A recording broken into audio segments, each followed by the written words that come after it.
আসসালামু আলাইকুম everyone, welcome back to Ishaan's mom happiness channel. একদম সহজভাবে মোচার চপ বানিয়েছিলাম, সেই রেসিপিটাই শেয়ার করছি। মোচার এই চপগুলো দুর্দান্ত খেতে হয়। মোচাগুলোকে খুব ভালোভাবে কেটে ধুয়ে পরিষ্কার করে নিয়েছি, আর মোচাগুলোকে আমি লবণ আর হলুদ দিয়ে প্রেশার কুকারে 2টো সিটি দিয়ে নেব। আর এখানে আমি একটা বড় সাইজের আলুকে 3টে টুকরো করে এর মধ্যে দিয়ে নিলাম। 2টো সিটি দিলেই খুব ভালোভাবে মোচা আলু সিদ্ধ হয়ে যাবে। মোচা আলু সিদ্ধ হয়ে গেছে, পানিগুলোকে আমি ফেলে দিয়েছি। এরপর একটা কড়াইয়ের মধ্যে সরিষার তেল দিয়ে দিলাম 3 থেকে 4 টিস্পুন। একটা ছোট সাইজের পেঁয়াজকে ছোট ছোট করে কেটে দিয়ে দিলাম। তেলের উপর পেঁয়াজটাকে 2 থেকে 3 মিনিট এইভাবে ভাজা ভাজা করে নেব। তারপর এখানে 1/3 টিস্পুন আদা রসুনের পেস্ট দিলাম। আদা রসুনের পেস্টটা দিয়ে আরও 1 মিনিট এইভাবে নাড়াচাড়া করে নিয়েছিলাম। তারপর আগে থেকে সিদ্ধ করে রাখা মোচাগুলোকে এর মধ্যে দিয়ে দিলাম। মোচাগুলো দিয়ে 2 মিনিট নাড়াচাড়া করার পর এখানে একটা ভাজা মশলা ইউজ করছি। গোটা ধনিয়া, গোটা জিরা আর গোটা গোলমরিচ শুকনো খোলায় ভেজে গুঁড়ো করা, সেটাই আমি 1/3 টিস্পুন দিয়ে দিলাম। মোচার সাথে যে আলুটাকে সিদ্ধ করে রেখেছিলাম সেটাও হাতের সাহায্যে এভাবে ম্যাশ করে দিয়ে দেব। খুব ভালোভাবে মোচার সঙ্গে মিশিয়ে নেব। এইভাবে একবার মোচার চপ বানিয়ে দেখবেন, দারুণ টেস্ট হয়। মোচার চপ তো অনেকভাবেই বানানো যায়, কিন্তু এইভাবে একবার বানিয়ে দেখবেন, খুব সহজেও হয়ে যায় আর খুব টেস্ট হয়। লাস্টে একটু চিলি ফ্লেক্স দিয়ে আরও 1/2 মিনিট মতো নাড়াচাড়া করে নামিয়ে নেব। এই তো পুরটা একদম রেডি হয়ে গেছে। গ্যাসের ফ্লেমটাকে আমি অফ করে দিয়েছি। এরপর এটা একটু ঠান্ডা হতে দেব। এটাকে আমি অন্য একটা প্লেটের মধ্যে শিফট করে নেব, এতে করে খুব তাড়াতাড়ি ঠান্ডা হয়ে যাবে। এটা একটা প্লেটের মধ্যে নিয়ে নিয়েছি। এটা একটু ঠান্ডা হোক, মোটামুটি হাত দেওয়ার মতো ঠান্ডা হলেই হবে।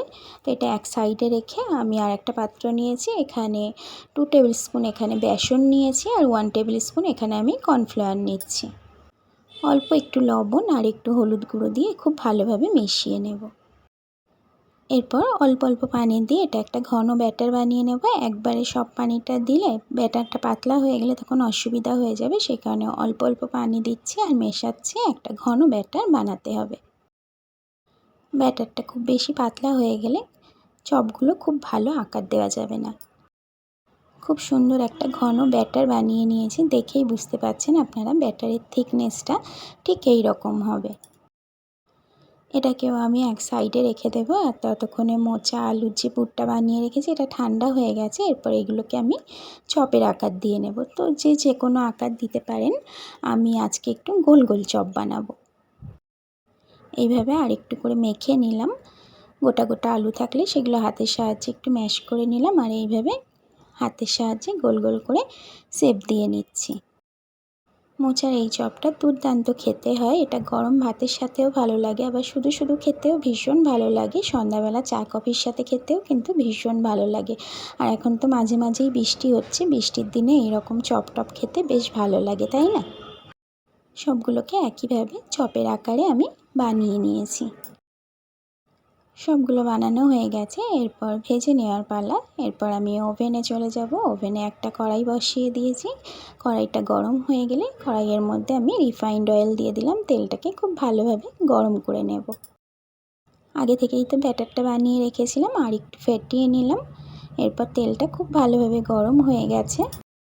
মোচা আর আলুটাকে যে চপের আকারে বানিয়ে রেখেছি সেটাকে ব্যাটারের মধ্যে এইভাবে ডুবিয়ে আমি চামচের সাহায্যে দিচ্ছি। আপনারা চাইলে হাতের সাহায্যেও দিতে পারেন। তো এইভাবে একে একে করে সবগুলোকে দিয়ে নেব। আমি 4টে 4টে করে ভেজে নিচ্ছি। আপনারা চাইলে আরও বেশি দিতে পারেন।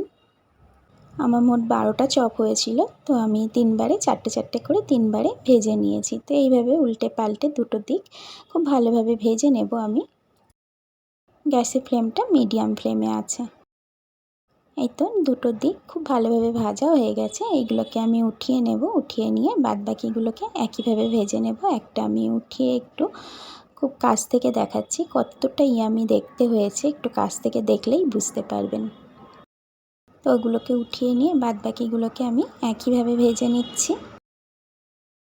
তো এরকম ধরনের চপ, পাকোড়া, কাটলেটের অনেক রেসিপি আমার চ্যানেলে দেওয়া আছে। আমার চ্যানেলটা ভিজিট করলে আপনারা ওগুলো দেখে নিতে পারবেন। এই যে সবগুলো খুব সুন্দরভাবে ভেজে নিয়েছি। এরপর একটা প্লেটের মধ্যে সুন্দর করে সার্ভ করে নিচ্ছি। আজকের রেসিপি কেমন লাগলো অবশ্যই একটা কমেন্টের মাধ্যমে জানাতে পারেন। রেসিপি ভালো লাগলে বাড়িতে একবার এইভাবে অবশ্যই ট্রাই করতে পারেন। দুটো কাঁচা লঙ্কা দিয়ে একটু সাজিয়ে নেব, এতে করে দেখতে আরও ভালো লাগবে। আর কাঁচা লঙ্কা দিয়ে এই চপগুলো খেতেও ভীষণ ভালো লাগে। এরকম ধরনের আরও রেসিপি দেখতে চাইলে আমার চ্যানেলটাকে সাবস্ক্রাইব করে রেখে পাশে থাকা বেল আইকনটা প্রেস করে রাখতে পারেন। এতে করে যখনই ভিডিও আপলোড করব আপনার কাছে সাথে সাথে নোটিফিকেশান পৌঁছে যাবে। কতটা ইয়ামি দেখতে হয়েছে একবার দেখুন, একটু খেয়ে দেখি। আর যারা অলরেডি আমার চ্যানেলটাকে সাবস্ক্রাইব করে রেখেছেন তাদেরকে থ্যাংক ইউ সো মাচ। খুব সুন্দর খেতে হয়েছিল মোচার এই চপগুলো। আজকের মতো ভিডিও এটুকু। আবারও দেখা হবে নতুন কোনো ভিডিওতে নতুন কোনো রেসিপির সাথে। Thank you so much for watching my video.